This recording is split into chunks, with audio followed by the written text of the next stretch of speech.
Bismillahirrahmanirrahim.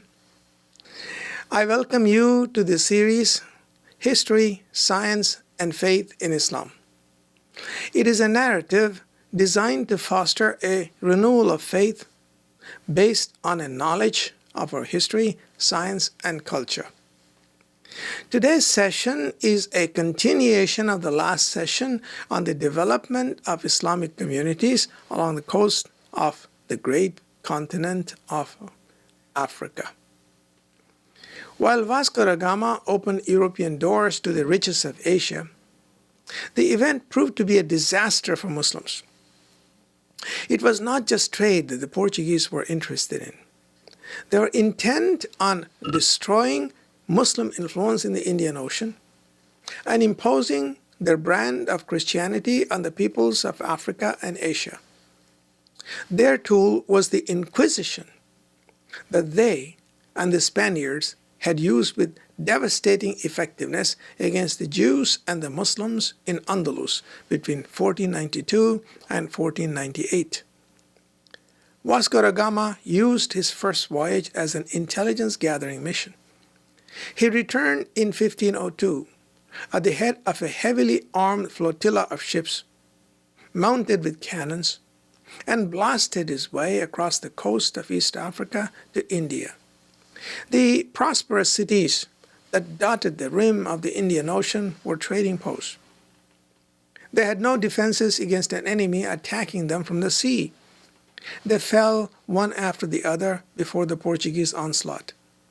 The East African sultanates were in political disarray. Some of the cities, like Sofala, surrendered to the Portuguese.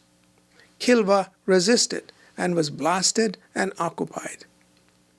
Arriving on the coast of India, the Portuguese flotilla engaged in wanton acts of piracy on the high seas. In one recorded instance, they captured a ship carrying Indian pilgrims to Mecca, butchered every man, woman, and child on board, and impaled a lone Egyptian mariner to the cross. The Hindu Raja of Cochin, the Zamorin, sent his ambassador, a respected Brahmin, to negotiate. The Portuguese cut off his nose and ears and sent him back to the Raja, demanding total submission. When the Raja refused, the Portuguese bombarded Cochin and carried off scores of Indians as slaves. In a short period of 20 years, the Indian Ocean turned from an ocean of peace to a theater of war. It had existed for 1,000 years as a conduit of trade in which the peoples of the littoral states, Muslims, Hindus, and Buddhists alike, interacted with each other. Now it became an ocean of conflict and insecurity. Destroyed were the coastal cities that had been built up over a period of centuries for commerce and trade by Africans, Arabs, and Persians alike. In their place sprang up fortress towns with parapets mounted with Portuguese cannon facing the oceanic trade routes. The Portuguese captured Goa in India in 1510 and made it the base for the expansion of the fledgling Indian Ocean Empire. The onslaught continued through much of the 16th century. In 1511, Malacca in Malaysia fell. Chinese Macau fell in 1557, and it marked the limit of the reach.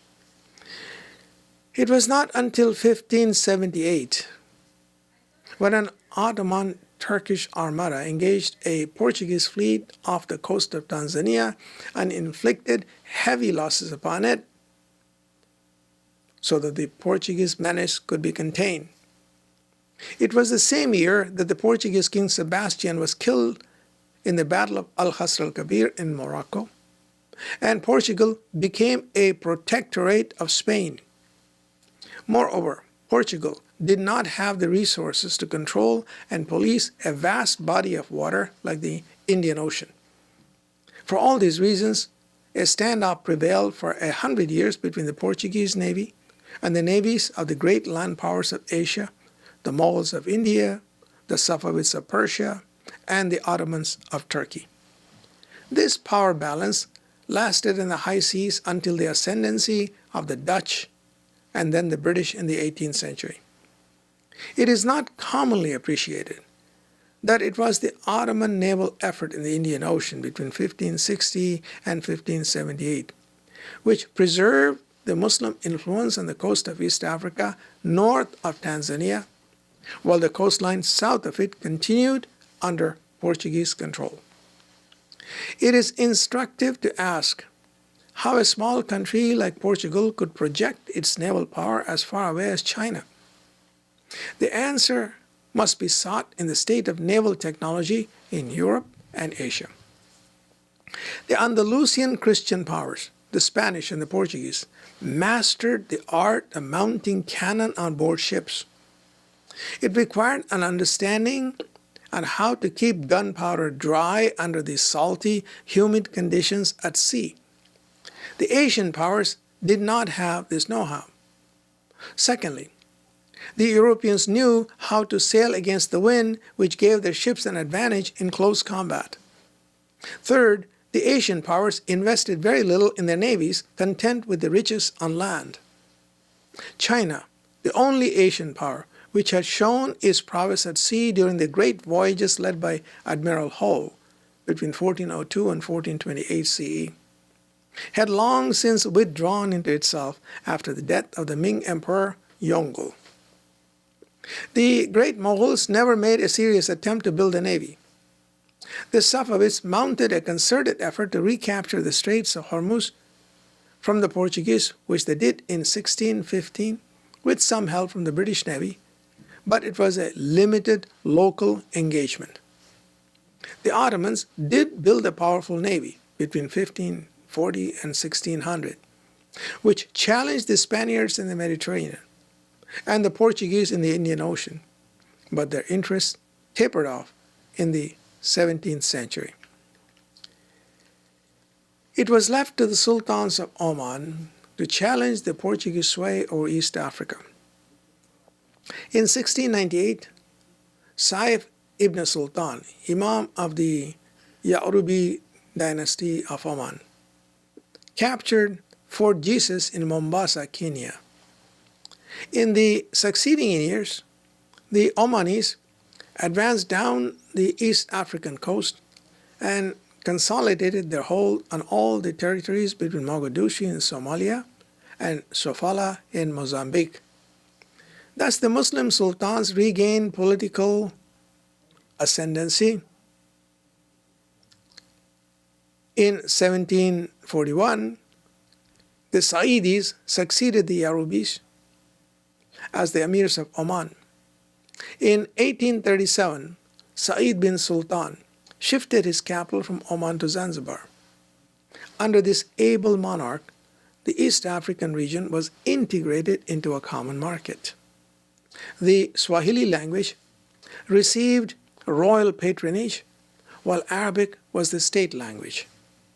Trade, commerce, culture, and arts flourished. Schools and madrasas were built all along the coast. Trade flourished. Business relations with the interior and conversion to Islam gained momentum.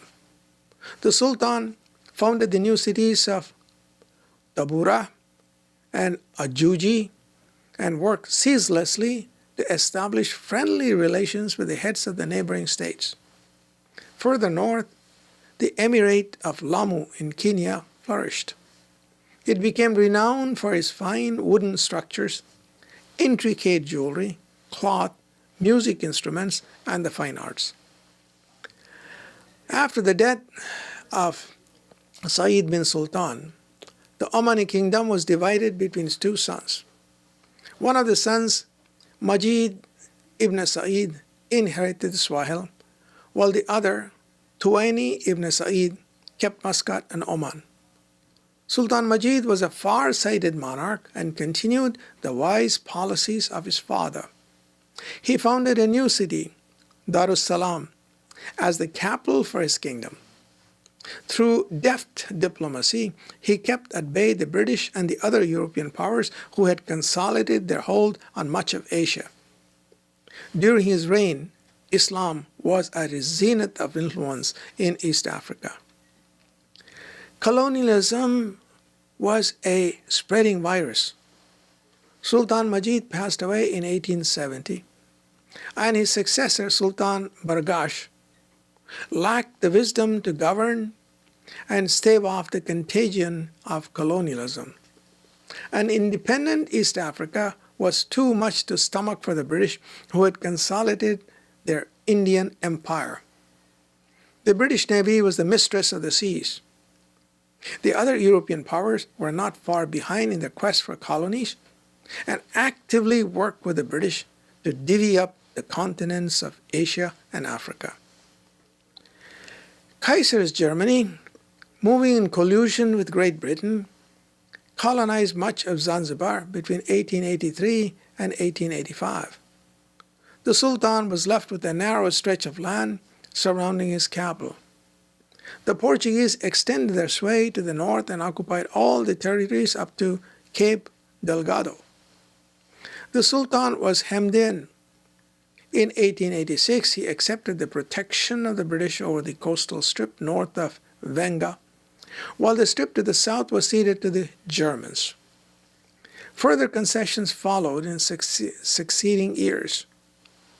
In 1889, he accepted British protection over Zanzibar. He then sold Dar es Salaam, Kilwa, and Lindi to the Germans for £4 million. By 1894, the Sultanate had completely disappeared and its place taken by British, German, and Portuguese colonies. The Germans organized their colonies under the name of Tanganyika. However, the colonial empire was short-lived. After the defeat in World War I, the Germans surrendered their colonies to the British, except for Rwanda and Burundi, which were handed over to the Belgians. The areas under British control were reorganized into the modern states of Kenya, Uganda, and Malawi. Somalia resisted under the determined leadership of Sheikh Mohammed Abdullah Hassan, but his endurance was no match for the vast resources and firepower of the British Empire. The resistance was crushed, and Somalia became a British protectorate. It was occupied briefly by the Italians under Mussolini during World War II. European colonial rule did not go unchallenged in other parts of East Africa as well. Al-Abushiri of Tanzania led a revolt against the German occupation in 1887-88. The uprising was crushed, and Al-Abushiri was publicly hanged by the Germans. There were revolts against the British in Malawi and Uganda, and against the Belgians in the Congo.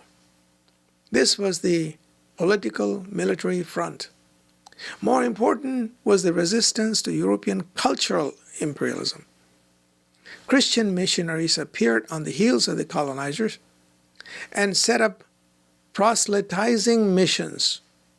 Conversion to Christianity was encouraged by the Portuguese by force, and more subtly by the British, the Belgians, and the Germans. The language of instruction in schools and in official transactions was changed from Arabic to English and other European languages. The Muslims were suspicious of the European schools and stayed away from them. This had the impact of excluding the Muslims from government jobs because the state missionary now worked through English, French, and Portuguese. On the other hand, those who attended European schools rose to occupy the new strata of bureaucratic elite: the government functionaries, judges, and teachers. The Arabic schools, lacking state support, fell back on local community support. As poverty spread, the support of these schools also decreased, catching the Muslims of the Swahili in a downward socio-economic spiral. Faced with this cultural onslaught, the Muslims of the Swahili waged a valiant struggle, setting up their own Quranic schools. As the European administration built roads and improved communications with the interior, the Muslim ulama used the opportunity to open Islamic schools in the interior. In the ensuing contest for new converts, the Muslims, with the simplicity of their religion and the sincerity of their efforts, were more successful than their Christian counterparts. But they lagged behind in education, jobs, and the technical disciplines. The Second World War sapped the strength of the European colonial empires. When India gained its independence in 1947, the British lost the Indian Army, which had provided the muscle power to keep their other colonies at bay. Independence of the African countries followed. Tanganyika gained its independence in 1961, followed by Uganda, Burundi, and Rwanda in 1962, and Kenya in 1963. Zanzibar also gained its independence in 1962, but was overrun by troops from Tanganyika who invaded and slaughtered a large number of Muslims. Malawi gained its independence in 1964, and Mozambique was free in 1974 after a long and protracted armed struggle.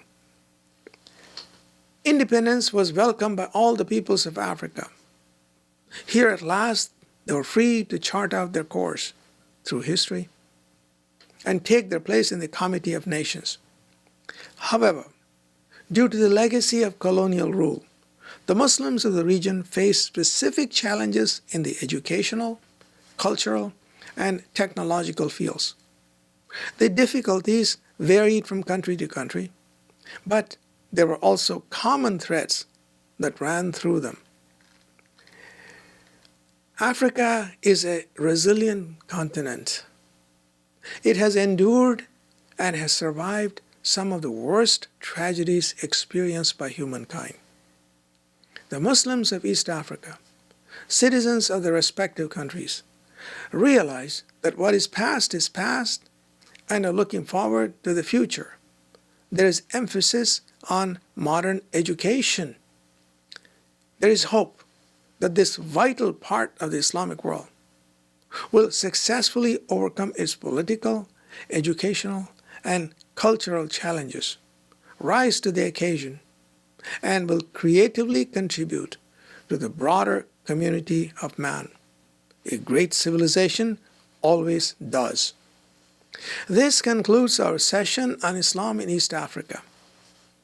In the next session, inshallah, we look at a mighty king, Mansa Musa, and the splendors of the empire of Mali.